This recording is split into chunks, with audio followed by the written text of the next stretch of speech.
Amigos e amigas da Web Rádio da Revista Doutrina. Eu sou Carlos Luiz, coordenador do Grupo Marcos, que é dirigido espiritualmente por Eurípides Barçanufo.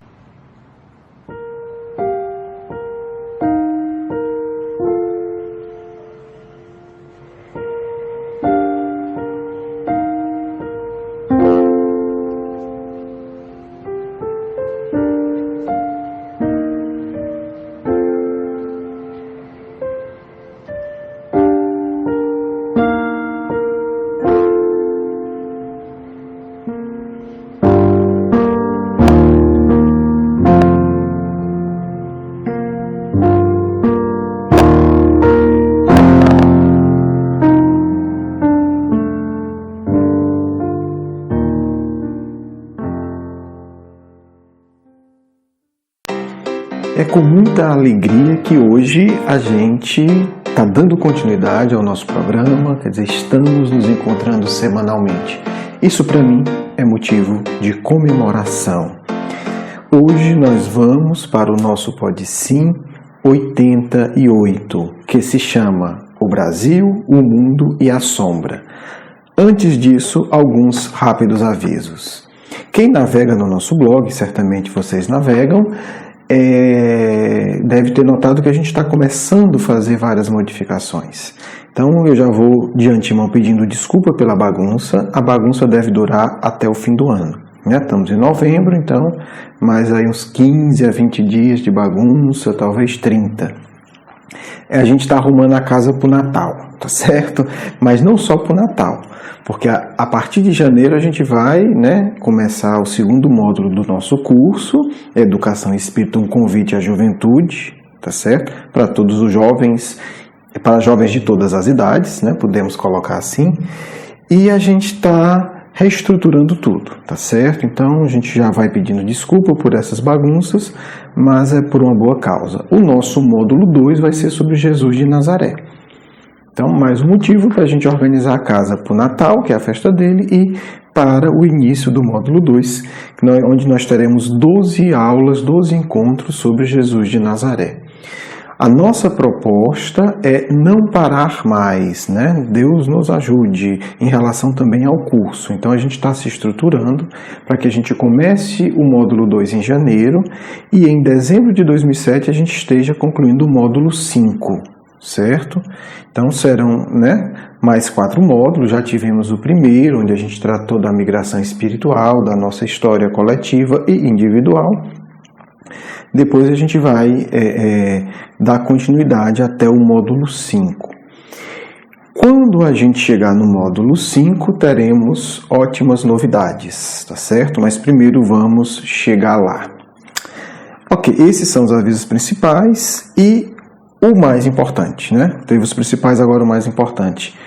Participe, tá certo? Eu quero agradecer de coração a todo mundo que tem acompanhado, as pessoas que têm mandado mensagem e peço que vocês continuem. Muita gente tem participado, tá certo? Isso nos dá um incentivo muito grande, uma alegria muito grande. A gente quer que vocês continuem. Queremos dizer que a gente fica muito feliz em ver que o nosso programa está sendo ouvido em alguns países, principalmente, né, além do Brasil, Estados Unidos, México e França. E queremos agradecer em particular, tá certo, a cidade do Rio de Janeiro, que tem tido a maior audiência, mas também Carapicuíba, uma audiência muito boa, Forest, no Mato Grosso do Sul, Belo Horizonte, tá certo? E também na cidade do México. São as cidades que têm, né, pelo menos nos últimos programas, participado, pelo menos ouvido mais. Eu queria pedir mais uma coisa. Participe, mande um comentário, mande uma dúvida, mande uma observação se o áudio tá bom, se não tá dando para entender. Nós temos feito várias mudanças, né, técnicas, digamos, técnicas e tecnológicas, para que o nosso áudio fique melhor. É muito importante que vocês nos ajudem nisso. Ok, vamos ao programa. Bem, o Brasil, o mundo e a sombra. O papel do Brasil na história, o papel que nos foi proposto e que a gente aceitou, por isso a gente nasceu aqui, né, naturalmente, é se tornar, não é ser imediatamente, mas se tornar, buscar, construir uma coletividade, uma nação que possa ser chamada de pátria do Evangelho. Certo? Nós tratamos disso no Pod Sim 23 e no Pod Sim 66. Né? Hoje, ainda além do blog, está no SoundCloud, é mais fácil até para vocês encontrarem.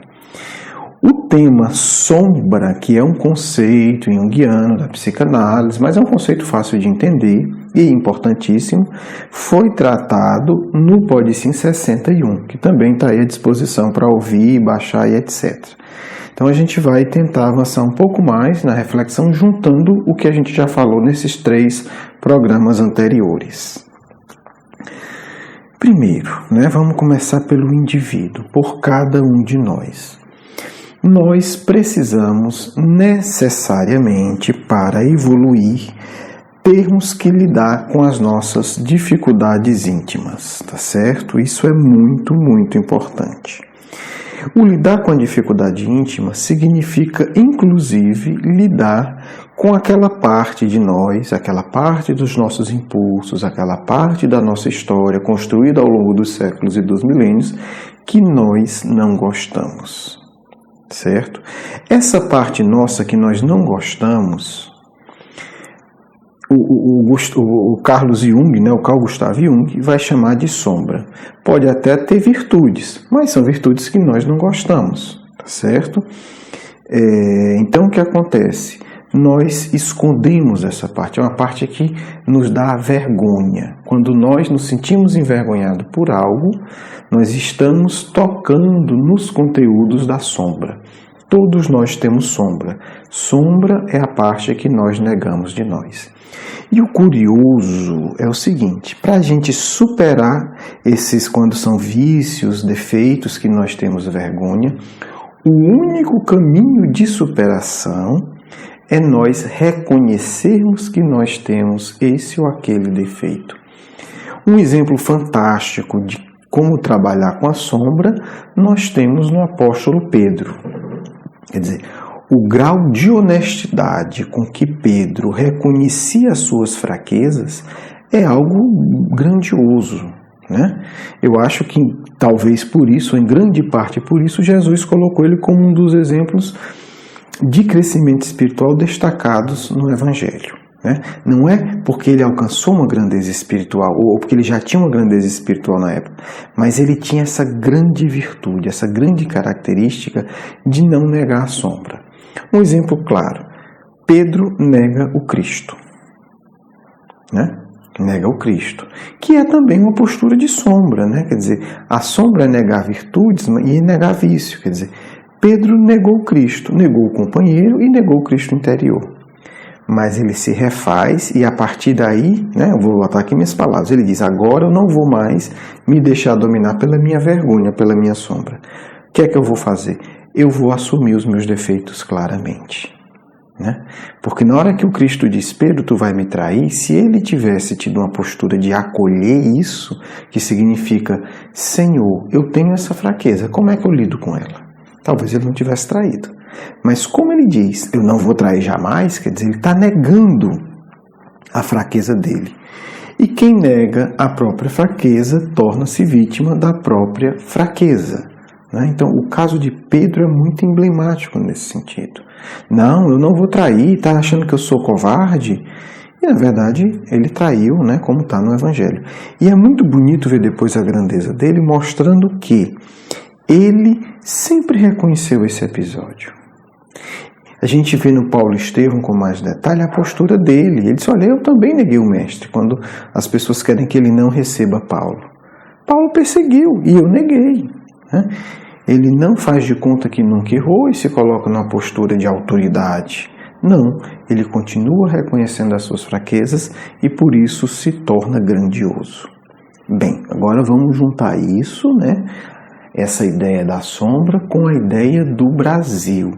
A pergunta primeira é, eu posso usar ideias de evolução individuais para sociedades? Sim, de acordo com o Livro dos Espíritos, sim. Na questão 919, os espíritos desenvolvem de uma maneira muito discreta, mas um conceito extremamente profundo e importante. Os espíritos falam que as sociedades, as famílias, os grupamentos humanos são individualidades coletivas. Olha que coisa curiosa, né? É como os espíritos querem explicar a complexidade do universo e da vida com uma linguagem tão tacanha como a do século XIX, muito mais limitada do que a nossa linguagem atual em termos de ciência e filosofia, embora continuemos extremamente limitados. Então, eles vão usar o termo individualidade coletiva, tá certo? Então, da mesma maneira que nós, enquanto indivíduos, para crescermos espiritualmente, amadurecermos moralmente, precisamos reconhecer as nossas sombras, os nossos vícios, os nossos defeitos, reconhecer conscientemente, ao invés de fugir deles, os grupamentos humanos também. E aí a gente vê que momento ou que oportunidade extraordinária nós estamos vivendo. Nós estamos tendo coragem, e queira Deus que a gente consiga fazer isso, de olhar para as nossas vergonhas sociais. Nós estamos tendo coragem de olhar para a nossa corrupção nacional, porque é nossa. Não é francesa, não é americana, não é japonesa, não é da Índia, não é russa, é brasileira. Então, isso é fundamental, porque existem maneiras de fugir. A violência, o desprezo, a calúnia ácida, tudo isso são formas de não resolver o problema. São formas de fugir. E qual é a maneira certa de lidar? É reconhecer e aceitar, por mais doloroso que isso seja. Sim, nós somos uma nação corrupta. Eu faço parte, eu sou um indivíduo de uma individualidade coletiva chamada Brasil, que se caracteriza pela corrupção. Apenas tendo essa atitude corajosa, humilde, verdadeira, nós poderemos de fato começar a lidar com a corrupção. E aí vem a proposta de pátria do Evangelho. Esse é o ponto da nossa reflexão de hoje. Né? Para nos tornarmos pátria do Evangelho, nós temos que lidar com os nossos vícios, com os nossos defeitos, com a nossa sombra de forma caridosa, de forma cheia de compaixão. Reconheço que é um erro triste e eu sofro com isso, mas eu não nego, eu não fujo, eu não finjo. Esse é o ponto do aprendizado. Reconhecer, sentir a dor que esse reconhecimento traz, porque é reconhecer um defeito, e a partir daí pensar com paz no coração, pedindo a ajuda do mais alto. Sim, nós somos uma nação corrupta. Como nós podemos melhorar? Vamos abrir o coração às inspirações superiores para pedir ajuda, para nos curarmos dessa doença emocional. Se nós, brasileiros, fizermos isso, nós daremos um passo gigantesco na construção do projeto de pátria do Evangelho. Porque, comumente, as coletividades resolvem essas questões com violência, com revolta, com mágoa, com extremismos e com ódio. Se nós formos capazes de realizar a justiça devido ao processo legal, prender quem tem que prender, punição para quem tem que ser punido do ponto de vista da justiça, sem ódio, sem mágoa e sem revolta, mas buscando a ajuda de todos, inclusive se questionando, né? Como ajudar os corruptos presos? Orando por eles. Não é soltando, mas é consolando na experiência que eles criaram para si. E aí sim, nós conseguiremos de fato, nos tornar uma nação mais lúcida, indivíduos mais maduros, uma individualidade coletiva mais madura, que poderá, pelo exemplo moral, porque o Evangelho é exemplo moral, exemplo de conduta, influenciar as outras individualidades coletivas do planeta, as outras nações e povos. Bem, pessoal, essa foi a nossa reflexão. Quero agradecer profundamente a vocês o carinho, né, a quantidade muito significativa de ouvintes, mas sempre mostrando que Cada um de vocês tem um valor muito grande para nós. É muito alegre para mim ver, né, os acessos do programa, os downloads. Isso me dá muita alegria. E fico mais feliz ainda quando tem algum contato com vocês. Por favor, temos um novo e-mail, contato@grupomarcos.com.br. Por favor, mandem notícias para mim. Lerei com todo carinho e atenção todos os e-mails. Vamos agora para a nossa segunda parte, tá certo? Dando espaço para os nossos amigos espirituais, os nossos orientadores, para a conclusão de nossas reflexões. Beijo no coração, muita paz, um grande abraço. Paz e alegria em vossos corações. Que possamos nós, em nome do Mestre, aprender a discernir a verdadeira da falsa fraternidade. A verdadeira fraternidade nunca condena, mas também nunca gera desculpas mentirosas que alimentam a corrupção íntima.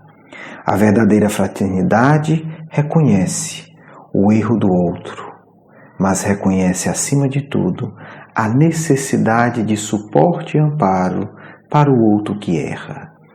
Esse é o verdadeiro caminho da construção de um grupamento de indivíduos que poderão representar o nosso Mestre nesse mundo tão difícil.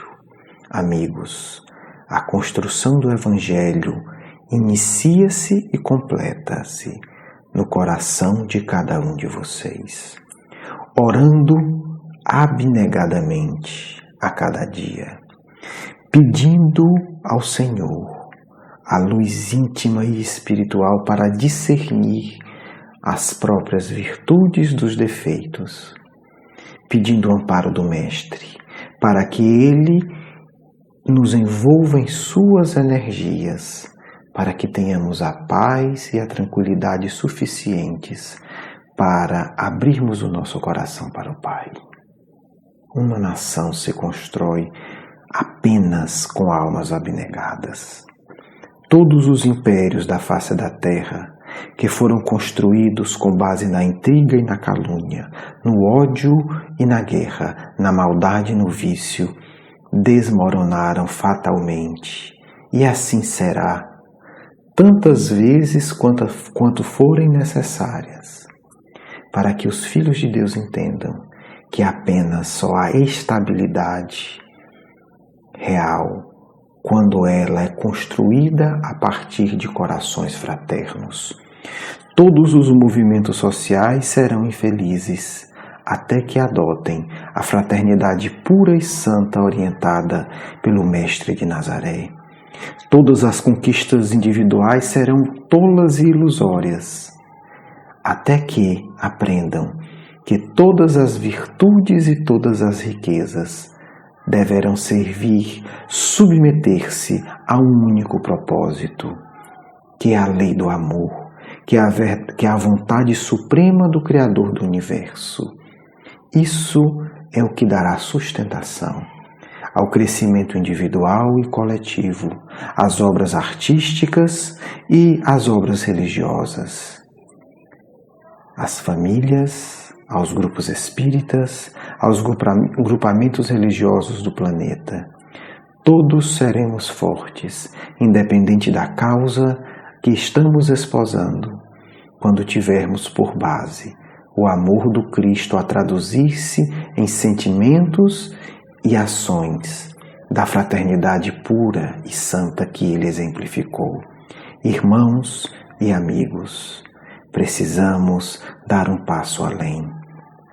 Precisamos pensar como estender a fraternidade em nossos corações, em uma proposta diária de ação, para que o Cristo, após a nossa construção limitada, mas abnegada, possa fazer morada em nosso ser. Paz a todos, do vosso irmão e amigo, Caibar Schutel. Quero agradecer o seu carinho, a sua atenção E para conhecer mais do nosso trabalho, por favor, visite o nosso blog, grupomarcos.com.br. Um grande abraço.